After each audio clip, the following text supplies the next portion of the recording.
كمان البطولات، انا عندي خبر لكم، في بطلين سعوديين ممرضه سعوديه وممرض سعودي كانوا على متن طياره متوجهه من تبوك للرياض.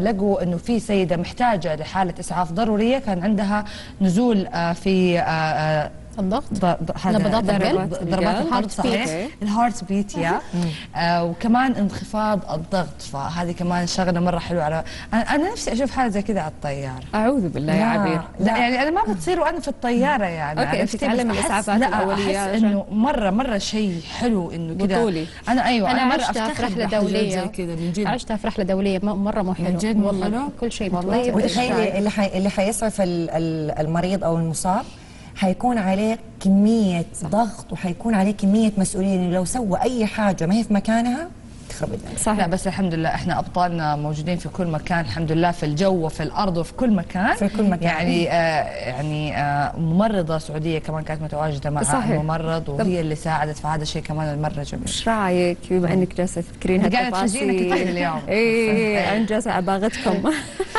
خلونا ناخذ طبعا الممرض اسمه فهد العنزي ومعنا على التليفون علشان ناخذ منه تفاصيل اكثر. حياك الله فهد. الله يحييك. هلا بك. اول شيء يعطيك الف عافيه.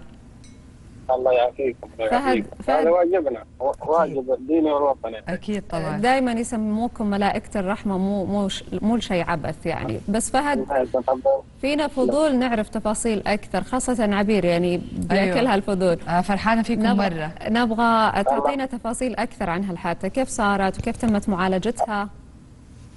الله يحييكم. بسم الله الرحمن الرحيم. بدون استهين. بداية كانت عندي رحلة علاجية، كنت مبتدئ من مطار تبوك إلى مطار الرياض. بعد إقلاعنا بنصف ساعة يعني في طريق الحادثة صار اجتماع للموظفين الطاقم حق الطائرة. استدعيت أحدهم قال إنك حالة طارئة، قلت أنا ممارس صحي. بشرت الحالة، كانت معها امرأة ساندة لها. عندما سألت عن التاريخ، لأن من الأسئلة لازم تسأل عن التاريخ المرضي. فقالت أنا بالصدفة أنا ممرضة في أحد المستشفيات الرياض، قسم العناية المركزة. نعم. فباشرنا الحالة، قدمنا لها الإسعافات الأولية المطلوبة للحالة مع الحفاظ على خصوصية المريض. جميل. وكان عندها نزول في نبضات القلب طبعا. جميل جدا. طيب كانت تشيك عليه. نعم. في الساعة. وكانت عندها عدم استجابة، الحمد لله بعد فترة بعد تقديم الإسعافات. طيب أستاذ فهد، أنت أكدت على أهمية حصول دورة الانعاش القلبي الرئوي. نعم. قديش ممكن لو كل مين أو كل شخص حصل على دورة زي كده ممكن تفيده في الحالات الطارئة؟ طيب وجهوا ضرورة دورة الانعاش القلب الرئوي. وهي سبيل بعد الله سبحانه وتعالى في التعامل مثل هذه الحالات الحرجة. ووجه من منبركم هذا منبركم سيد ضرورة حصول لكل شخص أو لكل فرد من أفراد المجتمع، كان ربة منزل أو أي فرد.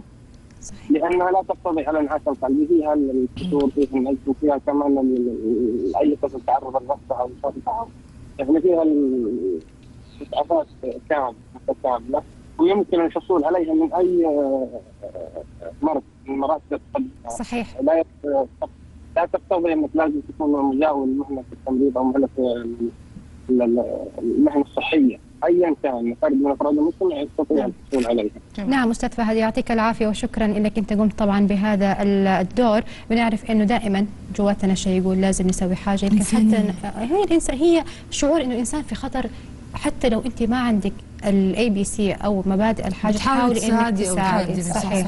فانا دائما يعني زي ما بيذكروا كل الناس متخصصين في هذا المجال انه لابد ان احنا اقل نتعلم كيف نعمل الانعاش الرئوي او حتى للقلب، ولازم نعرف ايش هي الاعراض في هذه الحالات، لانه حياه الانسان في دقائق ممكن تكون في خطر. صحيح. اما بخصوص طبعا الاتصال الاول والثاني، دائما اقول اذا الحياه اعطتكم سبب واحد انكم تخسروا، اعطوها 1000 سبب انكم تبتسموا وتكملوا وتعيشوا مبسوطين. ولا ايش يا عبير؟ انا عجبك في الحكي. انا ابغى اسمع شيء منك. يعني شوفي انا من جد فرحانه انه في انجازات مره كثيره وقاعده تبان، يعني هي ممكن تكون الانجازات هذه كانت متواجده من قبل، لكن انه دحين صايره تبان، هذا فخر. وغير انه فخر يعني مبسوطه انه بانت شويه الانسانيه، انه لسه في خير في امه محمد عليه الصلاه والسلام، وهذا هو اهم حاجه، انه ما زالت هناك انسانيه. يعني حتى الاختراع اللي ابتكرته هديل اخترعته عشان تساعد في مرضى او الاشخاص اللي عندهم احتياجات خاصه ويحتاجوا لهذا الدواء. نوف يعني قوتها ووقفتها على رجولها، وانها قدرت تتحمل وقدرت تصبر وتثابر وتجاهد عشان تنجح وتتفوق، هذا بحد ذاته كافي انه يوصل رساله لاولادها، اخواتها، لناس كثير انه هم يحذوا حذوها. والحلو في اشياء مبسوطه كمان فيه. عبير والبنات انه احنا كل السيدات اللي احنا بنستضيفهم او بناخذهم تليفون كلهم بيقول لك الدعم الدعم الدعم. قد ايش جميل انه لما سمو ولي العهد محمد بن سلمان امير شاب بيلتفت للمواهب الشابه، صحيح. سواء كانت شابات او حتى شباب، قد ايش انه هو بيسهل وبيسخر جميع الطرق والوسائل انه اعطوني ما عندكم وانا معاكم. صحيح. طيب احنا اكيد مكملين باقي الفقرات، لكن حنطلع فاصل سريع وراجعين. يلا.